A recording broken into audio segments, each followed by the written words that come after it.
Hello and welcome to Talk FCB and welcome back here to the channel, guys. I'm sure we're all still in fantastic moods following yesterday's fantastic day, really. Not just the game, the Clásico, of course, which is an unbelievable win at the Santiago Bernabeu, but obviously Valencia as well went on then against Villarreal and lost the game, meaning everything on that weekend really went our way. Atletico Madrid losing against Espanyol finally doing something of a bit of worth, Atletico losing, Valencia losing against Villarreal, and obviously Real Madrid getting absolutely hammered. So our lead at the top right now, 9 points ahead of Atletico Madrid, and of course 14 ahead of Real Madrid. So a fantastic weekend going into Christmas break now, and it's really important that the players come back after that in 2018 and really get going and continue on the same path. And today we're going to be going over a lot of Clásico reaction, looking at some things that happened yesterday in a bit more detail, maybe things that you would have missed from yesterday's game. We're going to be talking transfers once again, of course, both ingoing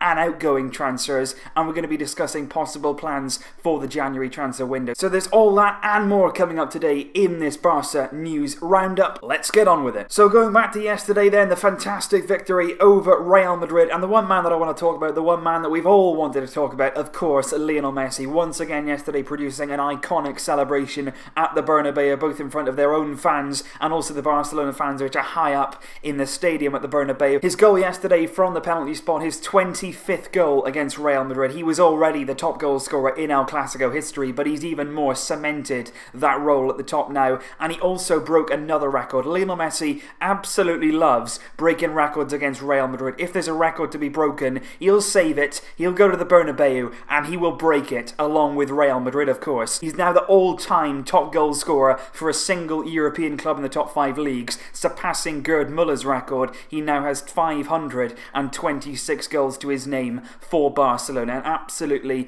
unbelievable record. He also made another record. This guy must have an absolute portfolio of different things that he's broken. Every week, every goal seems to be a brand new record for this man. He's now the first player ever with 15 plus goals in 10 consecutive seasons in La Liga. And right now, of course, he is the top goal scorer in La Liga. 15 goals so far this season. He's 4 goals ahead of Iago Aspas in second, and third on the list is Luiz Suarez, who has 10 goals. But a fantastic day yesterday for Messi, and if you watch the third goal, a lot of people have noticed it already, but if you haven't seen this, he actually provided the assist for Alex Vidal's goal without 2 boots on. He only had his 1 boot, he left the other one behind, he was there in his sock, and he still managed to create the goal. Fantastic as always for Messi, more records broken, and it's not at all surprising. In terms of ourselves though, a fantastic game yesterday, a fantastic win. It was our 3rd consecutive league victory at the Santiago Bernabeu. The last 3 years now in the league, we have won every single time. Of course, the 4-0 under Luis Enrique against Rafa Benitez at Real Madrid, that was a fantastic victory. And last year, of course, the 3-2 coming in that game with the iconic Messi moment in the dying seconds, and now the 3-0. So 3 consecutive years, we're starting to make this our home ground. The Bernabeu really is a great place for us to go, and we're really enjoying our football there right now. And of course, earlier on in the week, I did mention that I'd actually gone to Spain. I'm currently there on holiday now. So this morning, I actually bought Sport, and I want to have a look at obviously the local paper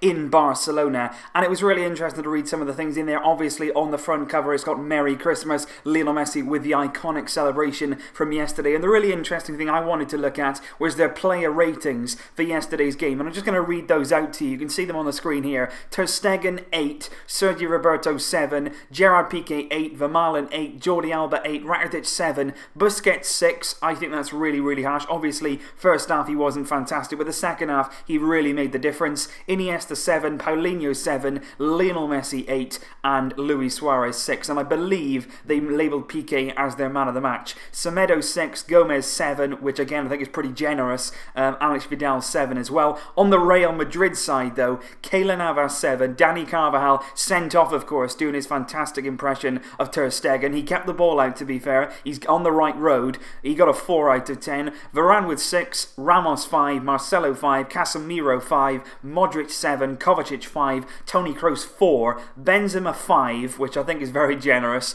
and Cristiano Ronaldo with an almighty 3 out of 10. Nacho 6, Bale 6, Asensio 5. So that means the average that Sport have given Real Madrid in terms of player ratings is 5.1. Not a good day for Real Madrid whatsoever, but I thought I'd bring that to you. I also had a quick glance at Marca, and they seem to be absolutely destroying Zinedine Zidane. Very, very unhappy with what he did. Obviously, he played Kovacic, he went a bit more defensive, he sort of took our game plan into consideration. He was trying to do everything possible to stop Lionel Messi. We mentioned it in the lead up to the game. Don't even bother doing that. You can try and stop him, but he will find a way of problem solving, and he will find a way through, and that's exactly what he did. And Real Madrid this morning, the Real Madrid media, very, very disappointed with what Zinedine Zidane did. But I think either way, we were very much victorious and very much deserved to win on that day. And I just want to talk about Thomas Vermaelen. There was a really nice moment. There was a video that came out on social media of actually his children looking at the TV when it was presented the lineups, and they saw Vermaelen in the team, and their reaction to seeing their father playing in El Clásico. They were very, very excited, of course, and I thought that was a really touching moment there. Vermaelen, credit to him. He deserves enormous credit. I said it yesterday in the video. Coming in the way that he has, he was thrown into the team. Obviously, he's had fitness issues, but over the last few weeks, he's kept himself in fantastic condition. He's been match fit. He's been really impressive. He's established a very good combination and a partnership at the back with Gerard Piqué, and alongside him yesterday, both of them were an absolute rocket centre-back. And there's actually a stat that's come out. We have never lost when Thomas Vermaelen has played for us in La Liga. We've won 13 of those games, drawing 3, with no losses when Vermaelen's on the pitch. So very, very good record whenever he's in the team. And as well, like I mentioned, I wanted to bring you the latest on the transfer front. There's not an awful lot going on in today's papers because of, obviously, there's a lot of fallout from El Clásico. A lot of the papers are going over that, dissecting the game in a lot more detail. What I do want to bring you, though, is a report from Onda Cero, Alfredo Martinez, on social media, a very, very reliable journalist when it comes to Barcelona, and he came out earlier on today and he made a statement that Barcelona still plan to strengthen their squad in January, even despite their good form. And that is absolutely massive news, I think, because I was wondering, you know, obviously we've been doing very well, we're doing well in the league, you know, we're well top of the league, but I still think our squad, even with the good form, we still need to strengthen. You know, for the Champions League, looking in the long term, we still need to bring players in. There's still things that we can add to the squad. So if that's true, that's really good news, because the board at least need to look at this form as a very good thing, but don't take away from the bigger picture. We can't become complacent, we can't become overwhelmed by this good form. We've still got to keep our eyes on the prize. We've still got to strengthen our squad and make ourselves the very best we can be. And with that, of course, we go to Philippe Coutinho and the latest reports on him. There's not an awful lot right now in the Spanish media relating to Philippe Coutinho, but Sky Sports News in the UK did come out with a report yesterday, and it actually said that Barcelona right now appear to be losing a bit of faith in signing Coutinho in January. Now, I've always felt like maybe January might be a bit of a difficult move for Coutinho on both sides. I think Liverpool won't really want to lose him in the middle of the season, and I don't really think that we're going to want to pay 150 million for somebody who can come in and he won't be able to play in the Champions League. It doesn't really make any sense to bring him in right now. We're well clear in the league. He's not going to go anywhere else. So if we do want to sign him, we can still sign him in the summer, and then he's got a pre-season, he's got a whole season then with us, instead of coming in and being unable to play in the Champions League because he's cup-tied and you're paying an awful lot of money for him. So it says here that Barcelona are very much losing faith in signing him in January, and they may instead pursue him in the summer transfer window. And a few people have been asking me about Chelsea's David Luiz. Now, there have been two different reports coming out. Telefoot say that Barcelona will make a loan offer for him in January. I should explain that because David Luiz, 30 years old, was brought back into Chelsea in 2016, £30 million from PSG, so an expensive signing. In his first season there, he was very good at the heart of their back three. Antonio Conte, very much part of his plans. They won the league, but since then, him and Conte have been very, very difficult together. They've had a big argument. There's been a big fallout from that. He's had injury problems as well. So David Luiz right now is certainly out of the loop at Chelsea. They don't really want him involved. Antonio Conte doesn't want him at the club anymore, and that is why Telefoot have come out and said that Barcelona want to make a loan move for him. The Metro in the UK, which I must say is not that reliable. It's not reliable at all, really, so I wouldn't take too much of that story, but they already say that Barcelona may have made a bid for David Luiz, but I don't really see that, to be honest. I think he's going to be expensive in terms of either a transfer fee or his wages. He's 30 years old now. He would suit our style of play in terms of he's very, very good on the ball, but as a defender in a two, you know, at a back three, he was covered a lot, but I think as a two, he would be very, very runnable. We saw it against PSG in the Champions League when Suarez tore him to shreds, so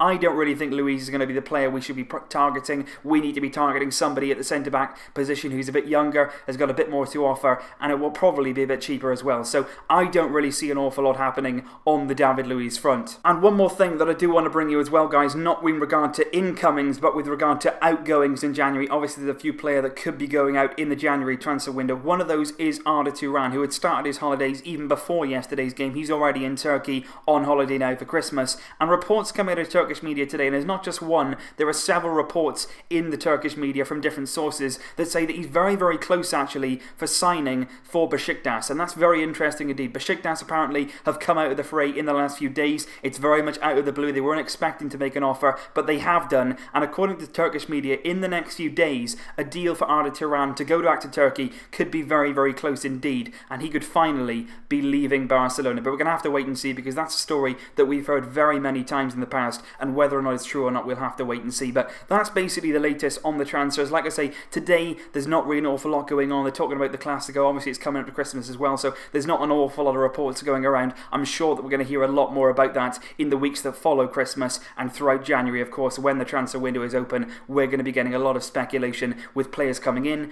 and also players going out. But that's basically the news roundup from today, guys. Very much happy with the Clásico situation. There's a lot of good things to talk about on that front. Not an awful lot happening with transfers, but of course, as always, if anything does happen, I will keep you guys updated. Leave your thoughts down below, guys, on the day's news. I'm sure you're all in very, very vibrant mood going into the holiday season now. Very, very happy with how things have ended in 2017. Hopefully we can continue it in 2018. I'm sure that we can, and I will have more videos coming up for you in the very near future with a number of different things. Obviously, we've got a bit of a break now before Barcelona are in action again in early January. If you do have anything you want to see in videos, guys, please let me know your thoughts and your opinions down below, guys. Any suggestions you guys might have, please do let me know, and I will certainly try to do my best with the videos. I will see you very, very soon indeed. A very happy holiday season to you. But until then, as always, Vesca El Barça! Barça! Barça!